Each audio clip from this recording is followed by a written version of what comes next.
किसान और सेब का पेड़। एक बार की बात है, जंगल के किनारे एक गांव में एक किसान रहता था। उसके पास एक बड़ा बगीचा था जिसमें एक पुराना सेब का पेड़ और दूसरे पौधे, पेड़ और सुंदर फल थे। जब किसान छोटा था तो वह अपना ज़्यादातर समय सेब के पेड़ के साथ खेलने में बिताता था। उन दिनों सेब के पेड़ ने उसे सबसे बढ़िया सेब दिए। हालांकि जैसे जैसे समय बीतता गया, सेब का पेड़ बूढ़ा होता गया और उसमें फल आना बंद हो गए। अब जब किसान को पेड़ से कोई सेब नहीं मिल रहा था, तो उसने फैसला किया कि पेड़ बेकार हैं। इसलिए उसने पेड़ को काटने और उसकी लकड़ी का इस्तेमाल कुछ नया फर्नीचर बनाने के लिए करने का फैसला किया। उसे लगा कि चूंकि पेड़ पुराना और बड़ा था, इसलिए उसे इसे ठीक करने की ज़रूरत नहीं थी और इससे बढ़िया फर्नीचर बन सकता था। वह भूल गया कि एक लड़के के रूप में उसने अपना पूरा बचपन पेड़ पर चढ़कर और उसके सेब खाकर बिताया था। अब सेब का पेड़ पड़ोस के कई छोटे जानवरों का घर था। इसमें गिलहरी, गौरैया और कई तरह के पक्षी और कीड़े शामिल थे। जब किसान ने अपनी कुल्हाड़ी ली और पेड़ को काटना शुरू किया, तो सभी छोटे जानवर नीचे की ओर दौड़े। वे सभी किसान से विनती करने लगे। वे किसान के चारों ओर इकट्ठे हो गए और बोले, कृपया पेड़ को मत काटो। जब तुम छोटे थे तो हम इसी पेड़ के नीचे तुम्हारे साथ खेला करते थे। यह हमारा घर है और हमारे पास जाने के लिए कोई और जगह नहीं है। किसान अड़ गया। उसने अपनी कुल्हाड़ी उठाई और हंगामा बढ़ गया। कृपया मेरे घर और बच्चों को मत काटो और नष्ट मत करो, गिलहरी चिल्लाई। कृपया मेरे घोंसलों को मत काटो और नष्ट मत करो, छोटे पक्षी भी चिल्लाए। कृपया सेब के पेड़ को मत काटो, टिड्डा चिल्लाया।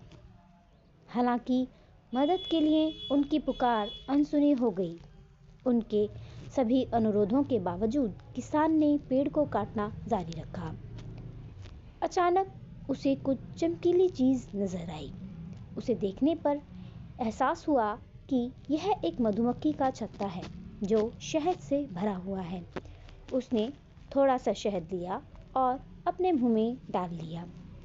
शहद के स्वाद ने उसके अंदर के छोटे लड़के को जगा दिया। अचानक उसके बचपन की यादें वापस आ गईं। शहद का स्वाद इतना अच्छा था कि वह और चाहता था। इससे उसे खुशी का एहसास हुआ। वह मुस्कुराया और बोला, यह बहुत स्वादिष्ट है। किसान के रवैये में आए बदलाव को महसूस करते हुए छोटे जानवर एक स्वर में बोले। मधुमक्खी ने कहा, मैं तुम्हें हमेशा मीठा शहद दूंगी। गिलहरी ने कहा, जितने चाहे मेवे उतने ले लो, मैं उतने बांट दूंगी। पक्षी चिल्लाए, हम जितने चाहे गाने गाएंगे। आखिरकार किसान को अपनी मूर्खता का एहसास हुआ और उसने अपनी कुल्हाड़ी नीचे रख दी।